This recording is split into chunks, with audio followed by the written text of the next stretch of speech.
Hi everyone, Tam's here. Welcome back to my channel. Today's video is going to be a chatty one. I'm going to catch you up on all the cozy hobbies that happen here at Cortland Cottage. This includes journaling, writing and letter writing, reading, gardening, and I'll even share a few things that I'm listening to, watching, and just some general things that are happening here at Cortland Cottage. So let's get started. Let's start with journaling. Okay, a lot of you know that this year I have been sharing a lot of details about my planner. And my planner is something that I use every day, but it is mostly used for planning, taking notes, and journaling.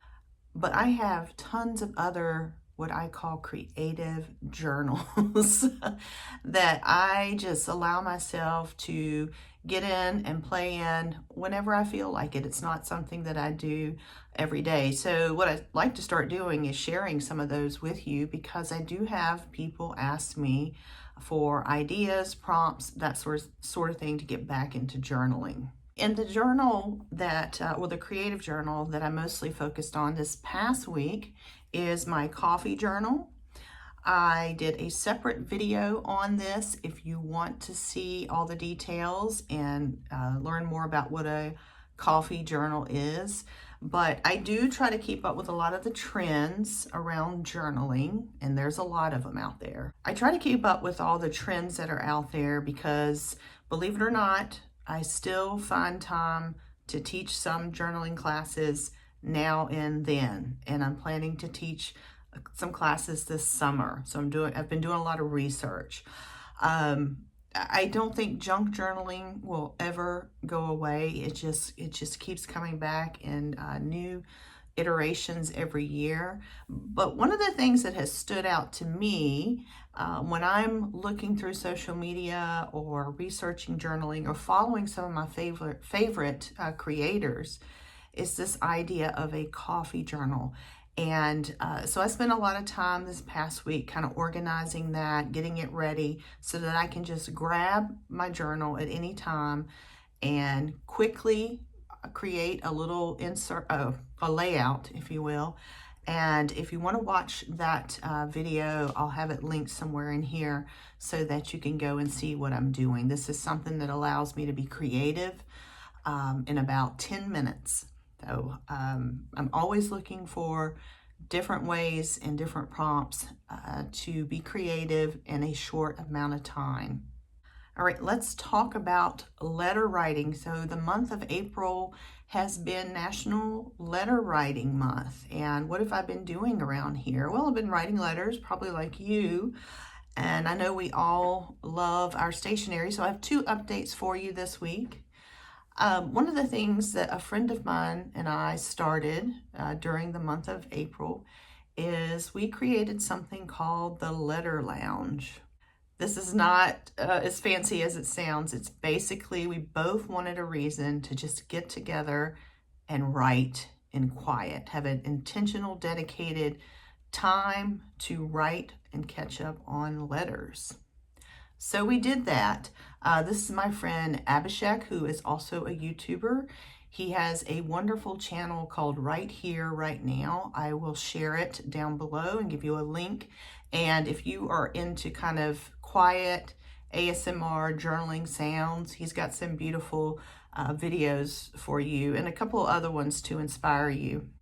We decided that we just wanted to dedicate some time and not be too chatty and write our letters. So what we do, and you can do this at home, we just gather either here at the house, or we may go, he's got a co-op space or a coffee shop, whatever, and we start the meetup with we share what we're gonna write, and then we dedicate at least an hour to actually writing. And we do bring like our fountain pens and, you know, that sort of thing, but we don't spend a whole lot of time chatting about all our stationery and tools and things like that. We just, at the beginning, we share, here's what I'm going to work on during the hour. Here's what's happening. And then when the hour is done, then we chat, we have some tea, snacks, what have you, and we give an update on what we got done. Now, my friend Abhishek is fancy, so he created a little logo for us and a little sticker to make it a little fun. But this is something that you can do with your friends. You can start somewhere simple like your dining room table, or you can get together somewhere else. I imagine like a coffee shop it would be too distracting for me. All I do here at the house is I play a little background music, and I have a pot of tea set out, or some hot water and some tea bags to make tea. And I set up just a small space for myself on the dining room table, and I have an agenda. I know that I've got to return X amount of letters, or send so many cards if it's a holiday, or send a birthday card if there's a birthday card. And I get a lot done during that hour when I dedicate the time to it. We hope to do this once or twice a month on Sunday afternoons, and so far so good. So I hope this inspires you to maybe do something like that. It's very simple, but you tend to get things done when someone else is there holding you accountable. One other thing to share around letter writing. This past weekend, my letter writing club, the Tampa Bay Letter Writers, we met in Tampa for our annual stationery swap. And if you'd like to see more details around that, I made a video explaining how it worked, and I shared a few little clips from where we met, and just trying to encourage other people to try out a stationery swap. Okay, gardening. Let's talk about gardening. I do a lot of gardening here at Cortland Cottage, and I stay busy year-round because I'm here in Central Florida. I'm going to share with you what's been blooming first. So around here, the fragrant flowers that have been blooming all around the neighborhood are gardenias. Now, I don't have gardenias. I have tried and failed with gardenias, but the two things that are blooming and smelling so good are gardenias, which I smell on my walks around the neighborhood, and jasmine. Now I have jasmine all over the backyard. I've got it on fences, on trellises, and it smells so good. This time of year in Central Florida, I've been sharing a little bit on my Instagram. If you're interested, on Saturdays usually, or at least once a week, I do a little garden tour. I share those in my highlights, and I've been sharing little tidbits on what I have learned after living in Florida for 18 years and trying to become a gardener after living and growing up in the Mid-Atlantic, North Carolina, Virginia area, where everything's totally different. Our zone is zone 10A here in Lakeland, Florida, and I'm trying to share everything that I've learned on my Instagram account. So if you want to go check that out, just check out the highlights for 2025 garden, and you'll see a tour almost every week. This time of year, it's tricky because Florida has a dry season and a rainy season. And this time of year is starting to get hot, and we're still in the dry season. So you do have to water quite a bit. I spend every morning 30 minutes to an hour, depending on what's going on, watering and just looking at things and making sure they're not dying. I also, this time of year, assess any new things that I've planted and try to figure out if they're happy there. And if they're not, I try to salvage them, move them, find a new place for them. Anything I planted in pots back in the fall that's outgrown the pot, if I can find a place for it in the garden, I do that. If not, it has to be tossed. I am, for the first time this year, experimenting with dahlias, and I share a lot of that on my Instagram channel. And I am so excited because this weekend we spotted the first bud. I planted the bulbs, the dahlia bulbs, back in February, and they have grown they're very tall, but there were no buds on it until this past weekend. So I'm really excited, and I'm hoping the next time I have this little cozy hobby chat with you, I'll be able to share with you some dahlia flowers. Right, reading. What am I reading right now? I've got 3 books to share with you.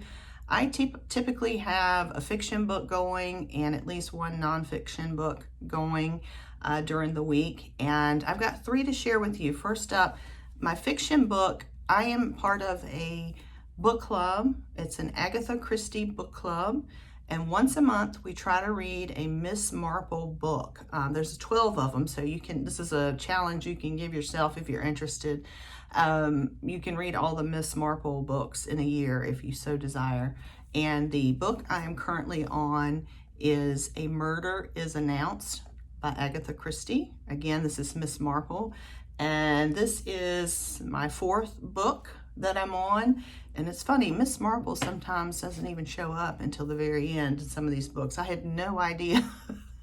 But I love the writing style.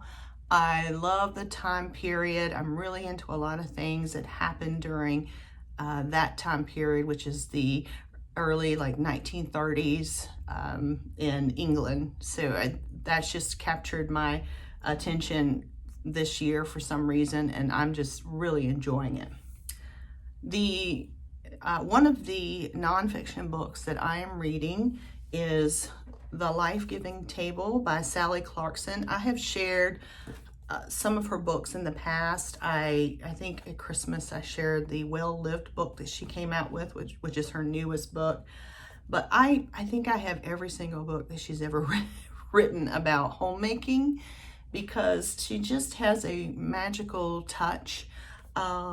This has a lot of recipes. I've tried the recipes, and she just reminds you to, the power and the importance of eating together, which is something I've always been an advocate for.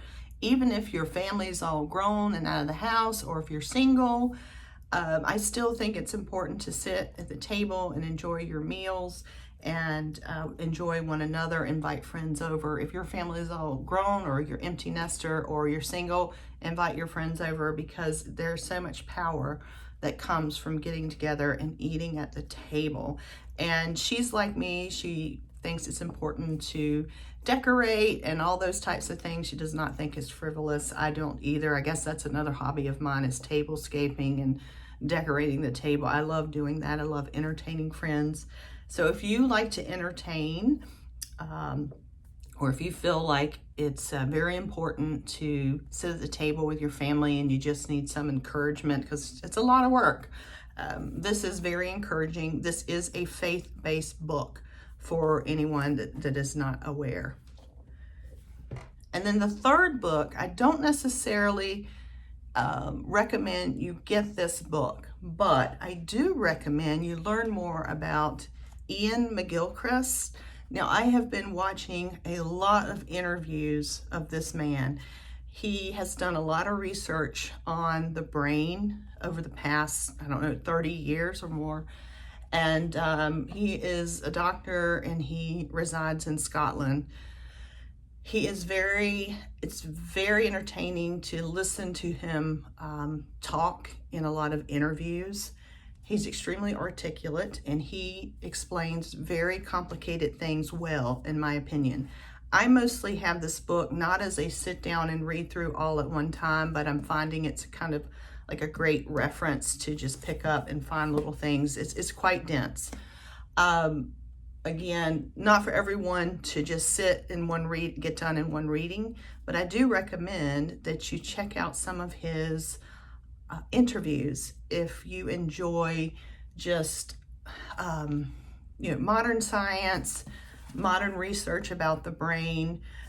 I know that's not for everyone, and it's a leap to go from like Agatha Christie to this, but I'm telling you, I've done a lot of research this past year, and maybe I'll do a video in the coming weeks as to why I've been doing a lot of research.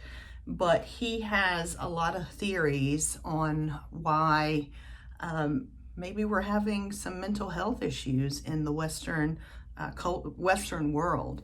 And he's got some very interesting things to share about the brain and how it works. And I have really enjoyed that. Okay, what are we watching?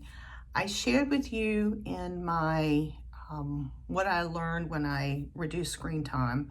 And I shared with you how I really craved quality television shows, and I let myself watch television shows at night on the big screen as opposed to staring at a little screen and, just consuming and, mindless things and doom scrolling. And I just finished up finished up all 5 seasons of All Creatures Great and Small on PBS Masterpiece. I love that show, and I'm so excited to share. If you are a fan, they have announced that season 6 is being filmed right now, and I'm seeing a lot of little sneak peeks on Instagram and the internet of all the cast filming, and I just love it. And if you've never heard of All Creatures Great and Small, it is based on some wonderful books written by James Herriot. He was a vet in northern England where there's a lot of hills and dales, and it is the most beautiful scenery, and it is just lovely and uplifting. And every season has a Christmas special, and I love the Christmas specials.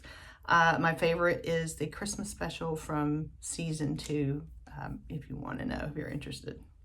I'd love to know what you're watching. I'd love to know what you're reading. I'd love to know what journal trends you're getting yourself involved in. So if you've got any suggestions or tips, please link them below, and let's get a conversation started in the comments. Other than that, just a few highlights of life here at Courtland Cottage. We had some good news this week. I have, if you have followed me a little bit on social media, I have shared here and there, I've shared that I have 2 beagles. They came to live with me almost a year ago. I was a foster parent, and when they came to live with me, they were very, very sick. Their names are Jasmine and Otis. So I was able, because of my schedule, I was able to make sure they had the treatments that they required to, you know, kind of bring them back to better health. And I am so excited to tell you, well, number 1, I officially adopted them in August. And number 2, this week we had to have one of their checkups, and they had to, they had been heartworm positive. It was one of their issues, and they needed to test negative after all these treatments and all this time. And they both tested negative, and they both got a great bill of health. And the vet said that she had no concerns physically. So they had a good report, and they got their nails done, and they're just very happy and very healthy. And so I was very excited because if you've ever had a dog that is heartworm positive and you have to then you know all the treatments and the surgeries and things like that you have to go through, and it's a lot for the poor pups. But anyway, that's some exciting news. We're also gearing up. I'm still doing spring cleaning, working on a few things. Been working here in the studio this past week, and then making a list of all the projects, spring cleaning projects are going to happen in early May.